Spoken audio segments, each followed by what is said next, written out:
जब एक शख्स लगभग 45 वर्ष के थे तब उनकी पत्नी का स्वर्गवास हो गया था। लोगों ने दूसरी शादी की सलाह दी, परंतु उन्होंने यह कहकर मना कर दिया कि पुत्र के रूप में पत्नी की दी हुई भेंट मेरे पास है। इसी के साथ पूरी जिंदगी अच्छे से कट जाएगी। पुत्र जब वयस्क हुआ तो पूरा कारोबार पुत्र के हवाले कर दिया।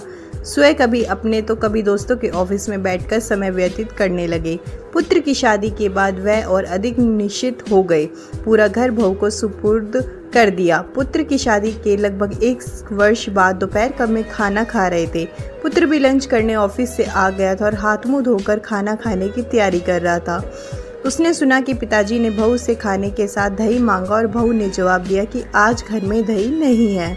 खाना खाकर पिताजी ऑफिस चले गए। थोड़ी देर बाद पुत्र अपनी पत्नी के साथ खाना खाने बैठा। खाने में प्याला भरा हुआ था दही का भी।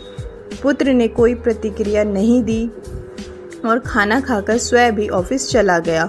कुछ दिन बाद पुत्र ने अपने पिताजी से कहा, पापा आज आपको कोर्ट चलना है, आज आपका विवाह होने जा रहा है। पिता ने आश्चर्य से पुत्र की तरफ देखा और कहा, बेटा मुझे पत्नी की आवश्यकता नहीं है और मैं तुझे इतना स्नेह करता हूँ कि शायद तुझे भी माँ की ज़रूरत नहीं है, फिर दूसरा विवाह क्यों।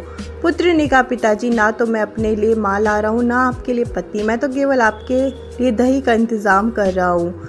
कल से मैं किराए के मकान में आपकी बहू के साथ रहूंगा और आपके ऑफिस में एक कर्मचारी की तरह वेतन लूंगा ताकि आपकी बहू को दही की कीमत का पता चले। माँ बाप हमारे लिए एटीएम कार्ड बन सकते हैं तो हम उनके लिए आधार कार्ड तो बन ही सकते हैं।